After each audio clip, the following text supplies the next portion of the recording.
Hi everybody, my name is Lacey Williamson. I run Creative Barracks art studio and I'm here to teach you about watercolor paints and how to use them with your watercolor kits.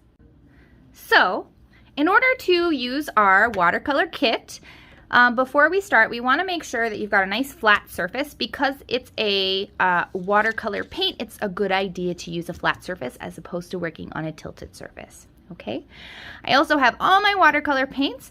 I've got my brushes and I've got a little container of water and a paper towel. Okay, you definitely want to make sure you have some water and you want to make sure that you've got paper towel or a rag because you always want to dry off your brush.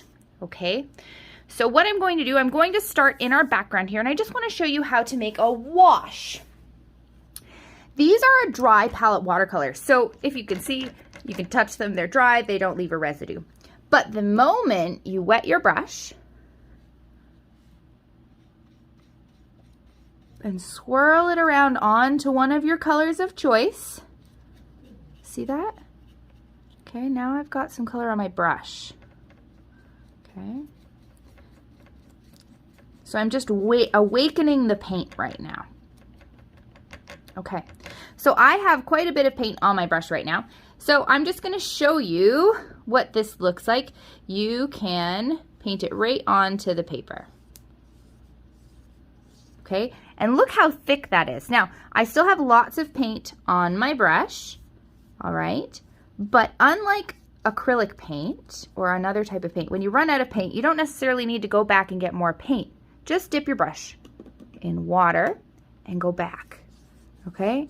And that water will reawaken the paint, okay, and you can spread it out even further, okay, and that's a basic how to use your watercolor paint. You just wake it up and spread it around, okay. The more water, the lighter the color. So I'm just using this as a great example to drag that paint out as far as it will go, and you can see just how dark it is here. So this is where I started with lots and lots of paint and just a little bit of water, and then as I've added more water, it gets lighter and lighter and lighter and lighter and lighter until it's almost not even there. Okay, now that's one way to do this. I want to show you a different way to do this. I'm going to just flip it over here and give you a new area. I'm going to start with lots of water on my brush, no paint, just lots of water, and I'm going to paint a giant puddle of water. And it's probably hard for you to see in the video because water's see-through, but that's okay. You can see that I'm spreading out lots and lots of water. You might notice that the paper is starting to ripple a little bit. That's okay. You might notice that there's some water pooling. That's okay too. Okay, and wetting the surface is going to make it easier for you to spread the paint around. So watch this. I've got a very wet piece of paper. I put even more water on my brush. I'm gonna get more paint, and the paint's already wet, and then I'm gonna spread it around.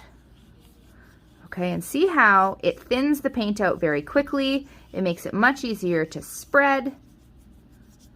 Okay, and then if you want, you can still go back to the first that I showed you. You can spread it out even further. Okay. Now, something else you can do with spreading it out like this. So we call this a wash. So we almost wash the paper with water first, then we spread out the paint, okay?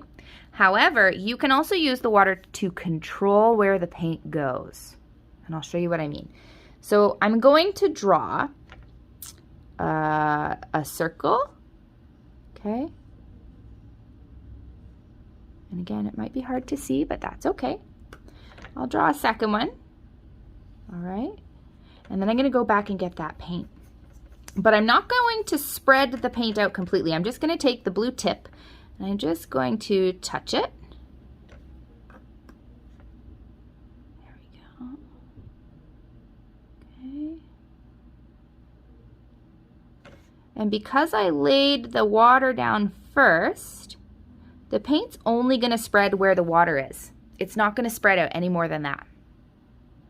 Okay? The only way you can make it spread some more is if you wet that brush again and go back in, spreading it out some more.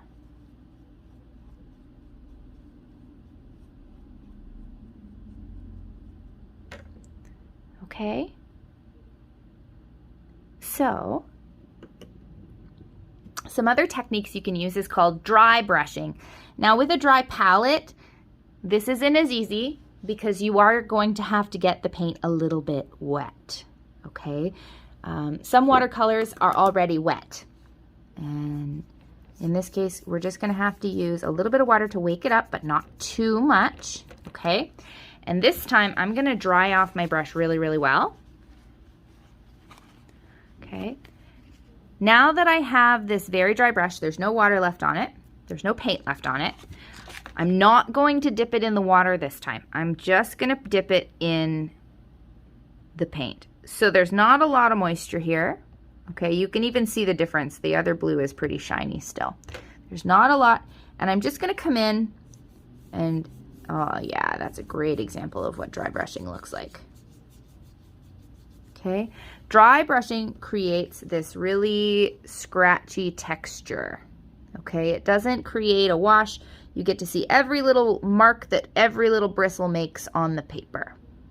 Okay, so I'll just do that again. I'll even show you this time. I used a lot of the moisture on the palette the first time I did it. So let's see what the second pass looks like. Oh, even scratchier. So see how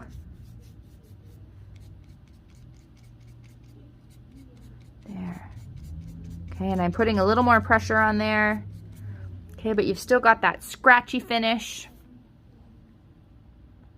Okay. And then of course, just to show you, you can always wet the brush after you do the dry brushing, and you can blend it a little bit more. Okay, if you don't like the dry brush look, that's okay. Watercolor never dries forever. That's a little bit of a rhyme. It never dries forever. As long as it gets wet, it can be used again. But keep in mind that just because the water can wake up the paint doesn't mean that the paper is ready to take more water. Okay, so these coloring kits that I create come with cardstock paper. Okay, so your pages are created and printed on cardstock paper, so they are pretty durable. They won't crumble or fall apart, but if you use too much water, they might get a little gritty and they might start falling apart. Okay, so try to pay attention to that. And if it happens, it's no big deal. No big deal at all. Okay. And you can just color it in just like a regular old coloring book. Okay, and I'm just using that technique of creating these washes and using more and more water as I go. Okay, and that'll just lighten things out. So I'm trying to get things nice and dark close to my jellyfish and then brighten them up as I get further away. Okay, and I'm doing that by using water to lighten up the paint. And this will work with all colors. I'm just happening to use blue because, well, this is where a jellyfish lives, right? Okay. There. And just to show you again, I'm going to use a darker blue, like an ultramarine, and I want to show you, you can kind of overlap these colors too. So this will hopefully make it look like I've got a bit of a darker ocean over here where the jellyfish are swimming around. Okay, but you can blend right over top of your other color, and it doesn't make the other color disappear. It just changes the color a little bit. Okay, there. So you can blend, blend, blend, blend, blend. So I'm not going to bore you too much watching me paint this whole thing in, but I did want to show you and give you a little bit of an introduction because creating the art is really fun. But there's something else just as important as learning how to use the paint, which is learning how to clean up the paint, okay? So I'm just going to move my painting out of the way, and I'm going to show you the colors. Right now, my colors are nice and clean. Okay, that means I didn't mix my colors into each other. If that happens, I want to show you how to clean it, okay? Before your mixed color dries, so let's just, I'm going to goop up one of my paints just so you guys can see what's up. All right, boom, yuck. I got a big ultramarine mark on my pink. Okay, so what you do, you take your napkin or a rag and you dip and get rid of whatever wet paint you can. So I got off quite a bit. There's still a mark. Then I'm going to take some clean water and a clean brush, and I'm just going to paint it away. Okay, now with this paint on my brush, you can use it to make a picture. Like, I don't want to waste it, so I'll come in here and I'll give this jellyfish some color. Okay. Okay, but if you aren't too worried about wasting that little bit of paint that you wiped off, that's okay too. And you can just wash your brush or wipe it away on a napkin, and that's it. Okay, and then you've got your nice clean, it looks brand new again, like nothing ever happened to it. Okay, and if you keep your paints nice and clean like that, it'll last a really long time because you don't need a lot of paint. This isn't acrylic paint where you need a whole scoop, right? It hardly looks like I used any paint.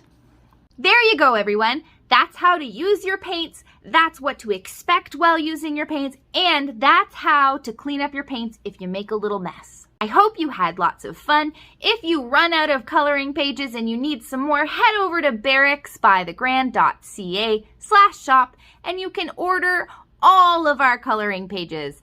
I'd like to release 3 new designs every single month, and a portion of every sale goes to support free programming for local seniors in the Haldimand County area. Thank you so much and happy painting. I'd love to see your work. Feel free to tag us at Barracks by the Grand on Instagram or find us on Facebook. All right, happy painting!